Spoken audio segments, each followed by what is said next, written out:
성경을 아시는 분은 성탄절 후에 갑자기 부활한 주님을 얘기하느냐 걱정할 분이 계신데, 성탄의 가장 중요한 의미가 무엇인지, 우리가 성탄절에 가져야 될 가장 중요한 삶의 자세가 무엇인지를 설명하기 위해서 제가 요한복음 21장 오늘 본문 말씀을 택했습니다. 여러분, 1년을 지금 다 지나가고 있습니다. 지난 1년을 돌이켜보면 우리의 삶 가운데는 기쁨의 노래도 있었고 슬픔의 눈물도 있었습니다. 어떨 때는 주님의 은혜로 성공의 감격도 있었고 때때로는 실패의 고통도 있었습니다. 또 정말 주님의 은혜로 때때는 승리의 면류관도 있었고 때때는 주님의 도우심 불구하고 우리 부족함 때문에 패배라고 한 쓰디쓴 잔도 우리에게 있었습니다. 지금 1년을 보내면서 우리 성탄절에 와 있는데 저와 여러분 지금 어디에 서 있는지 여러분 스스로 한번 생각해 보시기를 바랍니다. 혹시 오늘 본문, 우리가 너무나 잘 아는 본문의 내용처럼 우리가 저녁 내 그물을 던졌지만 단 한 마리도 고기 잡지 못했던 이 처량한 제자와 같은 상황 속에 있는 것은 아닌지 우리가 한번 1년을 보내면서 동시에 성탄절을 맞이하면서 우리의 모습을 생각해 보았으면 좋겠습니다. 여러분, 오늘 본문은 우리가 너무나 잘 아는 본문입니다. 제자들이 부활한 주님을 직접 만났습니다. 그런데 불구하고 자기들이 죽을까 대한 두려움, 부활한 주님조차를 섬기는 것조차도 생명의 위험이 올 수 있다는 두려움, 그리고 그 주님을 부정했던 그들의 쪽팔림, 미안함, 그것 때문에 부활한 주님을 주님이라고 부르지 못한 채 주랭랑을 쳤습니다. 치는데 그냥 치면 안 되니까 친구들 데리고 함께 주랭랑을 치기 시작했습니다. 그리고 바닷가에 가서 고기나 잡자고 저녁 내 그물을 던졌지만 단 한 마리 고기 잡지 못한 채 낭만과 실망과 허탈함으로 그물을 가득 치고 있었습니다. 근데 놀랍게도 부활한 주님이 오셔서 그 빈 그물을 다 채워주셨습니다. 그리고 조반도 함께 나누도록 도와주시고, 그리고 놀랍게도 대표적인 베드로에게 주님께서 질문을 던지셨습니다. 첫 번째 질문이 무엇입니까? 예수님은 3번 물으셨습니다. 요한의 아들 시몬아, 내가 나를 사랑하느냐? 3번 우리는 똑같은 사랑하는 단어를 썼지만 원어에는 아가파오라고 하는 단어와 힐레오라는 단어가 따로 쓰였어요. 아가파오는 우리 흔히만 아가페라는 단어를 썼습니다. 그러니까 이건 신정한 하나님의 사랑 같은 걸 말하고, 힐레오, 필레오 이런 뜻은 우정 같은 걸 뜻합니다. 근데 예수님께서는 2번은 아가파오라는 단어를 썼고 3번째는 힐레오라는 단어를 썼는데, 베드로는 3번 다 힐레오라는 단어, 내가 주님을 사랑합니다, 우정 같은 단어로 표현을 했어요. 그래서 많은 성서학자들이 이 뜻이 각각 다르다라고 연구를 했는데, 최근의 학자의 연구에 의하면 이 당시에는 사실은 거의 같은 단어로 쓰인 것입니다. 그렇기 때문에 이게 아가파오인지 힐레오인지는 그건 중요하지 않습니다. 중요한 것은 주님이 3번씩 묻자 베드로가 분명히 대답했습니다. 제가 주님을 사랑합니다 그렇게 말하지 않고 제가 주님을 사랑하는 줄 주님께서 아십니다 이렇게 대답을 했습니다. 사랑하는 여러분, 왜 그러셨을까요? 주님이 베드로의 마음을 아시는 거예요. 근데 주님이 베드로의 마음을 아시는데 왜 베드로에게 3번씩 집요하게 너 나를 사랑하는 애라고 왜 물으셨을까? 첫 번째 이유는 이것은 주님이 질문이 아니고 주님께서 베드로에게 던지신 주님의 사랑의 고백입니다. 우리가 성탄절이 어떤 의미가 있는가? 예수님이 이 땅에 오셨다는 것은 요한복음 3장 16절 말씀처럼 하나님이 세상을 이처럼 사랑하사, 예수가 이 땅에 오셨다, 예수 이 땅에 오셨다는 우리에 대한 하나님의 사랑의 표현입니다. 믿습니까? 여러분 생각해 보십시오. 여러분 다는 아니지만 그래도 결혼하고 데이트해보고 다 그러셨을 거 아닙니까? 우리가 사랑하는 사람에게 자기 나 사랑해 이렇게 물어보지, 알지도 못한 지나간 아저씨 나 사랑해 이렇게 물어본 사람이 있습니까? 우리가 우리 자녀들에게 너 엄마 아빠 사랑해? 이렇게 물어본 이유가 뭡니까? 우리가 엄마 아빠가 자녀를 사랑하기 때문에 사랑하냐고 물어보듯이 주님께서 베드로에게 너 나 사랑하느냐 시몬아 물어보는 것은 내가 너를 사랑한다.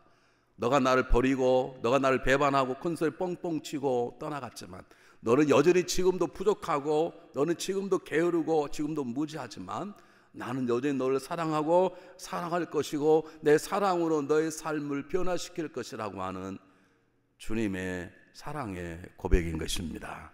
성탄절은 우리를 향한 하나님의 사랑의 고백인 것입니다. 이것처럼 내 삶을 감동시킬 것이 없어야 되는 것이에요. 네, 여러분 그렇습니까? 우리끼리 얘기해 보시자고. 정말 그러시냐고. 정말 주님이 여러분을 살이 이 땅에 오셨다는 사실이 여러분의 삶의 가장 큰 행복이요 기쁨이요 살아야 될 이유입니까? 아멘 안 한 분들이 갑자기 역사에 있기를 바랍니다. 다른 말을 바꿔 말하면 이 말은 곧 우리에 대한 사랑의 고백입니다. 주님께서 베드로를 찾아가셔서 베드로야 내가 너를 사랑한다 아느냐? 라고 물으신 가장 중요한 신앙의 고백은, 예수님의 사랑의 고백은 오늘날 우리들에게 성탄절에 내가 너희를 사랑해서 이 땅에 왔다, 내가 너희를 사랑한다라는 주님의 사랑의 고백입니다. 너는 여전히 부족한 집사고 부족한 권사고 부족한 장로고 부족한 목회자이지만, 내가 너희 때문에 속썩고 아프고 어려움이 많이 있지만 그럼에도 불구하고 내가 여전히 너를 사랑한다, 내가 너와 함께 할 것이다, 내 사랑으로 너를 세울 것이다 하는 주님의 고백이 성탄절인 것입니다. 여러분들 왜 주님께서 이렇게 고백하실까요? 우리에게요? 왜 우리에게 사랑한다고 주님이 고백한 이유가 무엇일까요? 세상이 이렇게 조용하면 얼마나 좋겠어요. 다시 한번 물어볼게. 여러분 한 분도 생각 안 해보셨습니까? 누가 여러분에게 당신 나 사랑해? 그럼 여러분 뭐라고 하나요? 왜 물어보는데? 물어봐야 될 거 아닙니까? 주님 여러분 사랑 오시는 성탄절인데 한 번도 안 물어보십니까? 왜 주님 우리를 사랑하시는 것입니까? 왜 우리를 사랑한다고 고백하는 이유가 뭘까요? 우리를 사랑하시기 때문에. 왜 우리를 사랑하십니까? 그분은 우리를 사랑하지 않고는 배기를 수 없는 사랑 그 자체이기 때문에 그러는 것입니다. 그런데가 중요한 거예요. 그런데 우리는 그 사랑을 이해할 수 있습니까? 있어요? 나는 못하는데. 우리민 권사님 특별한 분이시니까 이해하시겠지. 나는 이해를 못하는데. 아니 하나님 우리 어떻게 살아가신다는 거예요? 우리가 사랑받을 만한 존재입니까? 우리가 이렇게 은혜 받고 사는 게 너무 당연한 것입니까? 저는 성탄일 올 때마다 제 마음속에 느끼는 건 그분이 분명히 나를 사랑하신 걸 알겠는데 나는 그분의 사랑을 다 알 수 없습니다. 그분의 사랑은 알 수 없는 신비한 사랑인 것입니다. 여러분 배반자요 도망자인 제자를 찾아가셔서 브레이킹 트루트, 그 아래에 깊숙이 들어가 너를 사냐고 물으시는 이 주님의 음성은 우리가 어떻게 이해를 하냐고, 어떻게 알 수 있냐고. 가늠하다 잡혀온 그 멍청한 그 여인을 향해서 가서는 다시 죄를 짓지 말라고 그를 살려내고 보내시는 그리스도의 사랑 우리가 어떻게 이해를 하냐고요. 이해 한번 설명해 보십시오. 저한테. 저는 이해를 못하겠는데. 스데반을 돌로 쳐 죽이도록 하는 그 살인자였던 사울이 다메섹을 달려가는데 그를 찾아가서 그를 붙잡고 그를 변화시켰던 하나님의 사랑을 우리가 어떻게 이해를 하냐. 오케이, 그건 다 주자고요. 하나님이 바울을 대하든 누구 대하든 그건 그들의 문제니까. 그런데 여러분을 사랑하시는 주님의 사랑이 이해가 됩니까? 여러분 주님의 사랑을 받을 만한 자기 있다고 생각하십니까? 저는 이해가 안 가는 게 이거예요. 왜 주님이 저를 사랑하는 그 사랑이 느껴지고 경험이 되고 알겠는데 왜 그분이 나를 사랑하시는지 난 다 이해할 수 없는 거예요. 왜 그분이 저를 목사로 세우셨는지 이해가 안 가는 거예요. 여전히 이 안에는 하나님만이 아는 죄가 있고 이 안에는 여러분이 모르는 쓰레기 같은 모든 생각들이 있는데 여러분 안에는 없는가? 다 있는 것인데 그분이 뭐가 부족해서 우리를 사랑하시고 뭐가 이 땅에 오셔서 사랑한다고 고백하는 이유가 무엇인가? 그분이 외로워서 그러실까요? 몰라요. 더 솔직히 말씀드리면 그분께 우리를 사랑하 이 땅에 오셔서 아까 보았던 건 십자가 죽으셨다, 대속적인 죽음을 죽으셨다, 그건 좀 이해가 가요. 왜냐하면 구약에는 인간이 죄를 지으면 대신 동물이 그 피 흘려 죽는 것처럼 주님께서 우리를 대신에 십자가 죽으셨구나 라고 하는 게 이해가 가요. 그러면 저는 이렇게 생각했어요. 주님께서 이 목사 내가 너를 모든 죄를 사하였다, 내가 널 대신해서 죽어주마. 그러므로 바른 삶 살아라. 거기까지 이해할 수 있겠어. 그런데 나를 살리신 것도 부족하셔서 그분이 내 안에 와 계시겠다는 거. 나 이거 얼마나 부담되는지.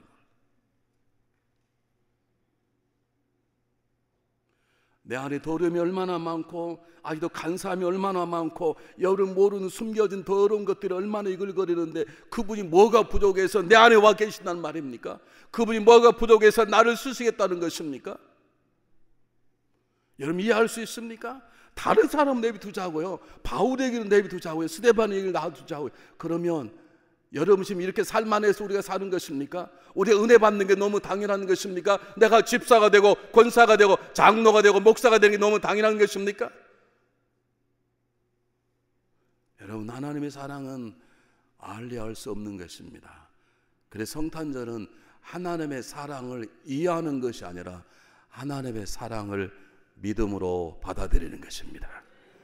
그 사랑을 다 알 수 없지만 그 깊이를 다 깨달을 수 없지만 나는 여전히 이해가 안 되지만 왜 쓰레기장 같은 내 마음에 와서 거하려고 하시는지 이해할 수 없지만 그분이 나를 사랑하신다는 사실을 그냥 믿는 것입니다.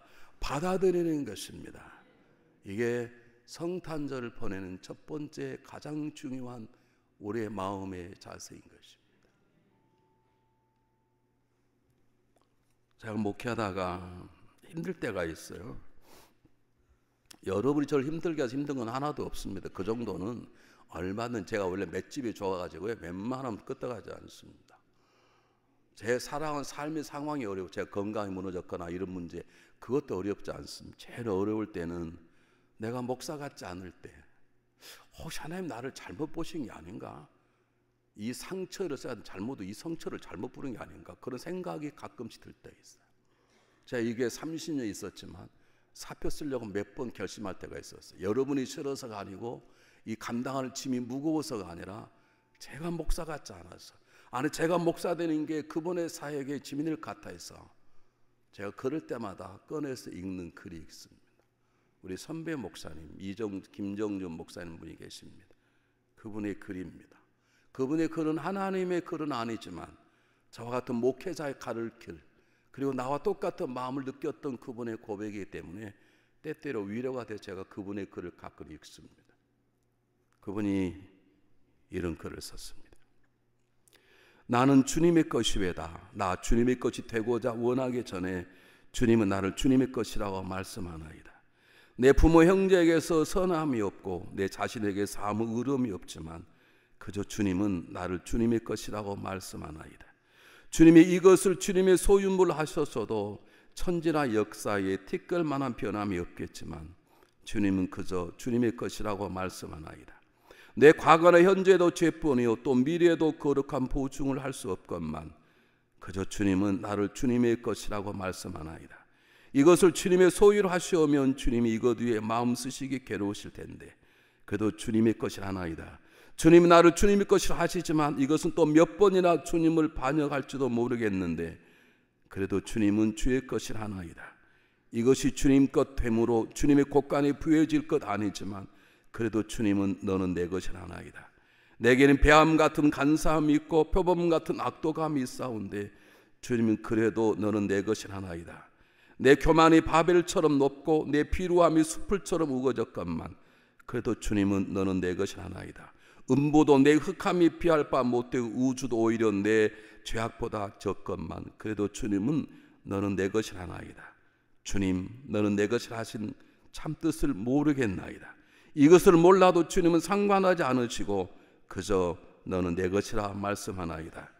주님 이것이 주님의 소유 하나이오니 쓰셔도 당신 뜻 또 버려도 당신 뜻이외다.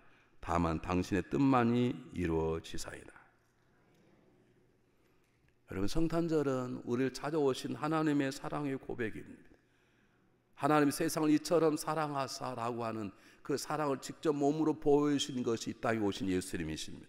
오늘 예수님께서 베드로를 찾아가서 베드로야 내가 너를 사랑한다고 말씀하시는 것처럼 성탄은 우리 가정의 문을 두드리시면서 내가 너를 사랑한다 라고 말씀하시는 것입니다.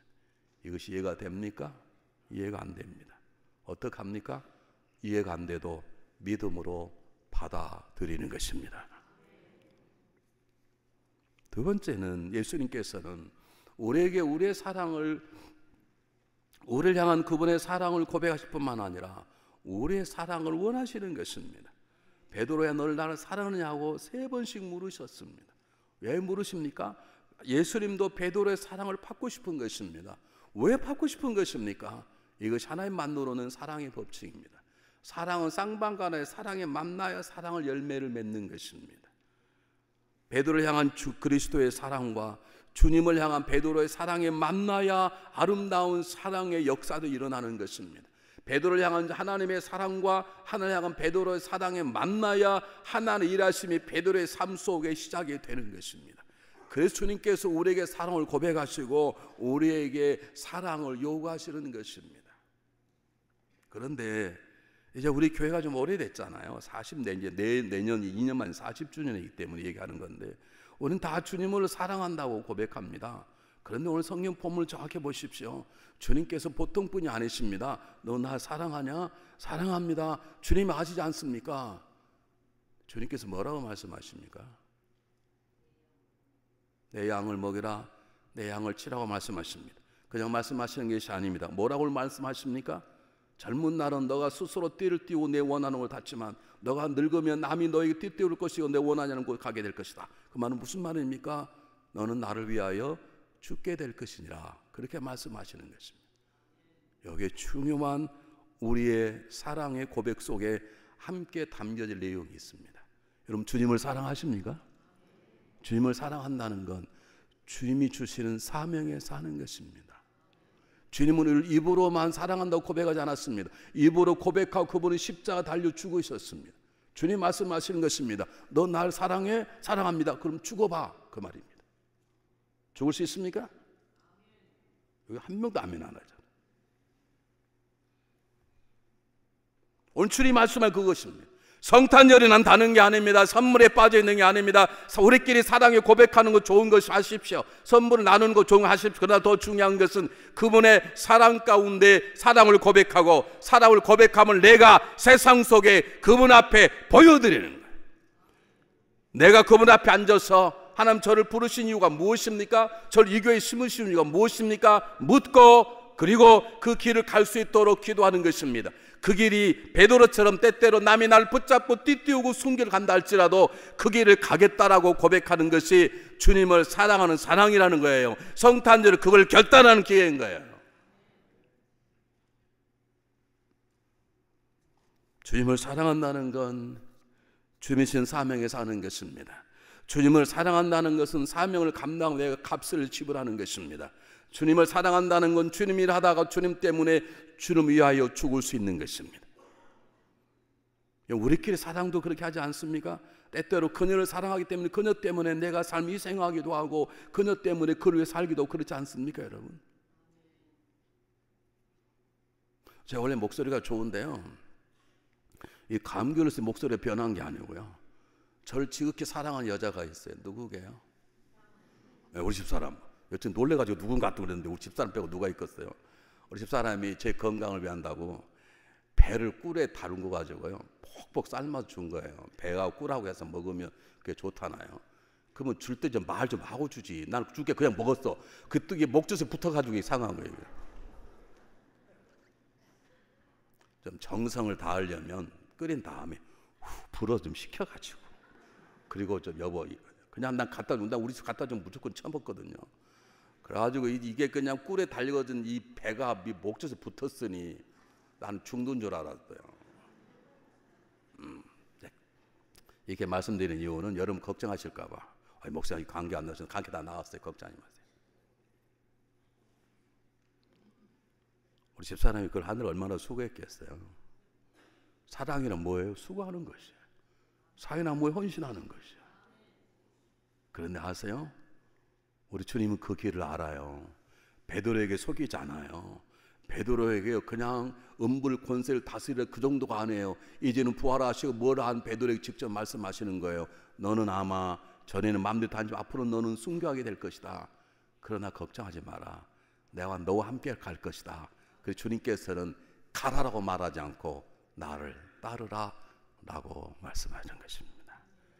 여러분, 성탄절은 나를 사랑하셔서 나를 사랑한다고 고백하시고 나도 너희 사랑이 필요하다고 말씀하시는 그분의 부르심에 순종하는 것입니다. 세상의 소리가 아닙니다. 사람의 소리가 아닙니다. 내 감정이 아닙니다. 내 생각이 아닙니다. 내 필링이 아닙니다. 그분의 말씀입니다. 그분의 음성입니다. 그분의 인도하심입니다. 내가 주님 따라 살겠습니다라고 고백하는 것이 성탄절입니다. 이게 잘 안 된다니까요. 이게 안 된다니까요. 제가 얘기했잖아요. 우리끼리 부끄러운 얘기지만 한국의 러브 호텔이라고 바람 피는 사람들이 자는 곳, 성탄절 주임이 제일 잘 돼. 그러면 그들 중에는 예수 믿는 사람이 없을까? 있을 거야. 그 중에는 집사는 없을까? 있을 거야. 그 중에 권사는 없을까? 있을 거예요. 그게 주님의 부르심인가? 그게 우리 향한 주님의 소원이신가? 성탄절은 모든 걸 내려놓고 나를 그부신 앞에 앉아서 주님 저를 사랑하십니까? 이해가 안 되지만 믿음으로 받겠습니다. 저를 부르신 이유가 무엇입니까? 저를 구원하신 이유가 무엇입니까? 저를 집사요, 권사요, 장로요, 목사로, 중앙연합감리 성도로 저를 심으신 이유가 무엇입니까? 하나님 제가 지불할 값이 무엇입니까?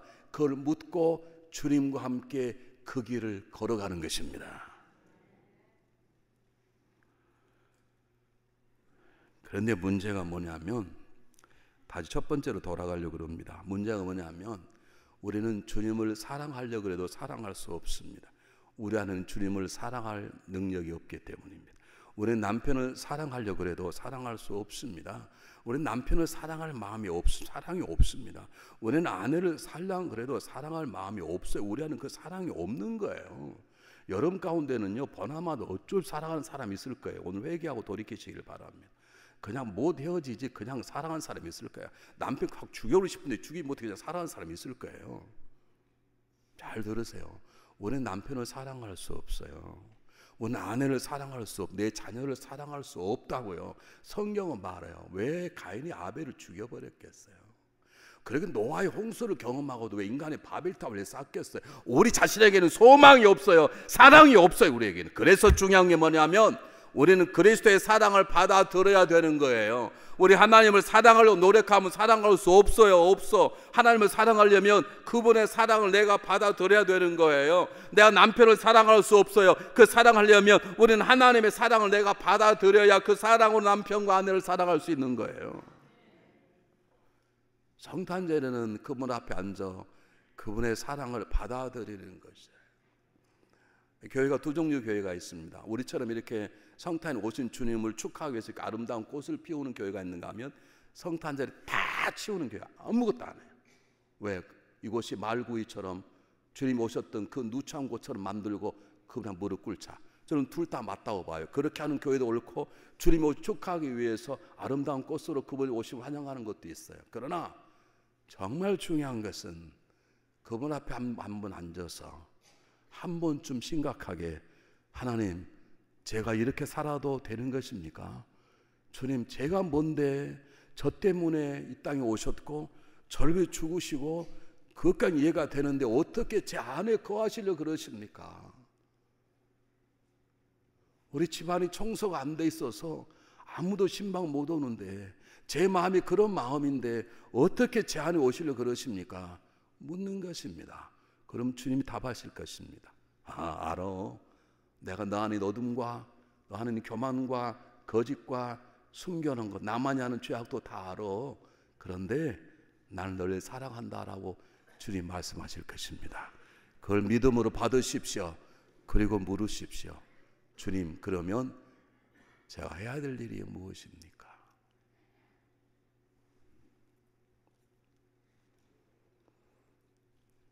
여러분 우리는 우리보다 천하고 약한 사람을 사랑할 능력이 우리에게 없습니다. 한 번 사람은 끝까지 사랑을 지고한 사람이 우리에게 없습니다. 사랑했다가 싸우고 사랑했다가 원수되고 한두 번 그렇습니까? 그러나 할 수 있습니다. 어떻게?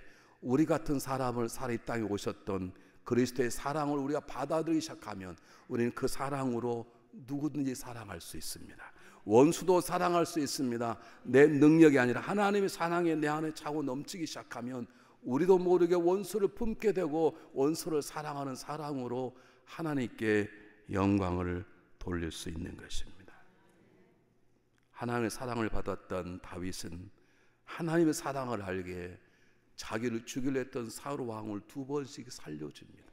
어떻게 살려줍니까? 자기 목숨을 노리는 자는 죽여야지. 하나님의 사랑을 알았던 요셉, 항상 자기와 함께하며 종으로서 감옥을 쫓아다니며 그를 도왔던 하나님의 사랑을 아는 요셉은 자기를 죽이려고 팔았던 형들을 만났을 때 미워하지 않고 복수하지 않고 사랑의 눈물을 흘립니다. 어떻게 가능합니까? 요셉이 하나님의 사랑을 체험했기 때문에. 자기를 향해서 악랄한 돌판에 사는 그 살인자를 향해서 어떻게 스데반이 그들 용서한다고 할 수 있습니까? 스데반이 하나님의 사랑으로 충만하니까 마저도 안 아픈 것입니다. 사랑하는 여러분, 성탄절에는 한 번쯤 조용히 앉아서 내가 정말로 주님의 사랑을 받고 있는가? 주님 분명히 우리를 사랑하시는데 그 나도 주님을 사랑하고 있는가? 그 사랑이 내 안에 역사해서 내 삶이 어떻게 변했는가? 라고 하는 걸 한 번쯤 심각하게 생각하고 기도해 보는 것입니다. 오래전에 한국의 지성이라고 하는 이어령 박사의 따님이 계세요. 목사님이 되셨어요. 요즘 국회의원 김한길 씨하고 살다가 이혼하고 그 아들이 어릴 때 죽고 그래서 이분 목사가 돼 살다가 이분도 암으로 몇 년이 돌아가셨어요.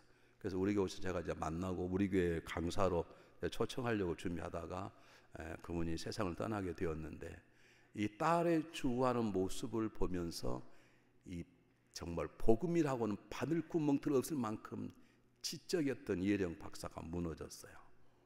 참 놀라운 건 자기 딸의 죽음을 보고 웬만한 죽음 보면 우리 예수를 안 믿게 될 텐데 자기 목사 되어서 복음을 전가하다가 젊은 날 세상을 떠나는 자기 딸의 죽음을 보고 그가 주님을 영접하게 되었습니다. 그리고 세례를 받았습니다. 그리고 그가 그날 이런 글을 썼습니다. 당신을 부르기 전에는 아무 소리도 들리지 않았습니다.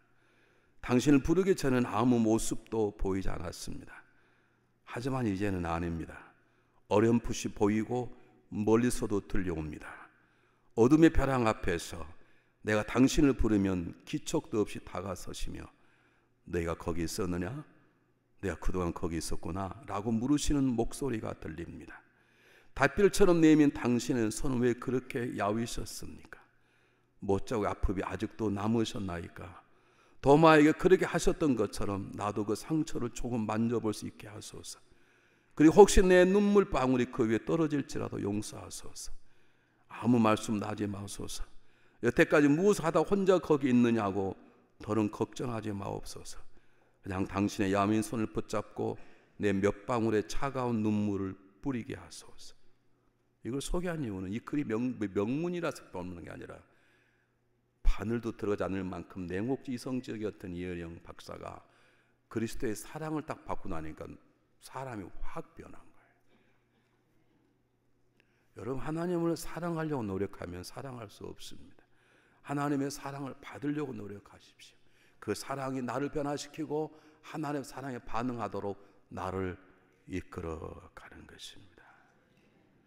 우리가 하나님의 사랑을 받고 하나님의 사랑을 받기 시작하면 우리의 삶이 진정으로 새롭게 깨어나기 시작하는 것입니다. 피가 부족한 사람은 수요를 받아들이듯이 우리에게는 사랑이 부족하기 때문에 그리스도의 사랑, 하나님의 사랑을 우리가 받아야 되는 것입니다. 그러므로 진정한 하나님의 사랑의 제자가 되려면 그 무엇보다도 성탄절에 조용히 엎드려 나를 찾아오셔서 내가 너를 사랑한다고 고백하시는 그분의 사랑을 믿음으로 받아들이는 것입니다. 내가 내 자신의 마음에 들지 않고 남이 봐도 나를 욕하고 그러지만 그러나 나는 여전히 그분의 사랑의 대상임을 고백하고 그걸 믿음으로 받아들이는 것입니다. 그리고 우리도 그분 앞에 고백하는 것입니다. 주님, 제가 주님을 사랑한 줄 아시지 않습니까? 그렇게 고백하는 것이 성탄절인 것입니다. 성탄절은 내 능력이나 내 미래를 바라보는 게 아닙니다. 나를 찾아오셔서 사랑한다고 고백하시고 우리의 사랑을 물으시는 그분에게 집중하는 것입니다. 여러분 생각 한번 해보십시오. 만약 부활한 주님이 베드로를 찾아가지 않으셨다면 어떻게 됐을까? 베드로는 수치심과 여러 가지 어려움 때문에 평생 고기나 잡다가 인생의 무대에 사라졌을 것입니다. 만약 다메섹을 향해 달려가던 바울을 주님이 찾아오지 않았더라면 바울은 예수 믿는 사람을 잡아다가 옥에 죽이다가 결국 그도 지옥불에 던짐을 받게 되었을 것입니다. 그런데 바울과 그런 사람 내비두더라도 만약 주님이 우리를 찾아오셨다면 우리 어떻게 됐을까? 만약 주님이 이 땅에 오지 않았다면 우리 어떻게 되었을까? 번하오나 뻔합니다. 아프리카 밀림 지역에 배를 채우고자 떼그러 다니는 하이에나처럼 썩어진 음식을 찾느라고 살다가 우리도 지옥에 던짐을 받았을 것입니다. 우리 이만큼 사는 것은 우리를 찾아오신 그분의 사랑 때문이요 그분의 은혜 때문인 것입니다. 믿습니까? 그래서 성탄이 그래서 감사하고 기쁨이고 감격인 것입니다. 그러므로 오늘 이 시간 한번 물어야 됩니다. 자, 여러분 묻겠습니다. 여러분 진정으로 주님을 사랑하십니까? 그러면 가정 속에서, 이 교회 속에서, 세상 속에서 주님을 사랑한 사람답게 사십시오. 비겁하게 살지 마십시오. 교회 와서는 그리스도의 사랑을 받는 사람을 살고 세상 속에서는 안그럼쯤처럼 그렇게 비겁하게 살지 마십시오. 그리스도를 사랑하십니까? 세상에 나가 나는 주님을 사랑한다고 당당하게 고백하십시오. 나는 중앙연합감대 집사의 권사의 장로의 목사라고 당당히 하십시오. 만약 할 수 없거든 삶을 바꾸셔야지. 언제까지 그렇게 살아려고? 언제까지? 내가 예레외도 중앙연합감대 집사의 권사의 장로의 목사요 나는 만약 내 주님을 사랑합니다 라고 말할 수 있어야 되고 말할 수 없다면 삶을 바꾸셔요. 언제까지 숨어서 언제까지 주님이 아는 죄만을 짓고 살려고 그러죠? 주님 말씀하십니다. 너 나를 정말로 사랑하느냐? 존말할 때 아멘 합시다. 여러분 정말로 주님을 사랑하십니까? 그러면 사랑한다고 삶으로 세상 속에서 주님을 향한 우리의 사랑을 보이셔야 할 것입니다. 기도하겠습니다.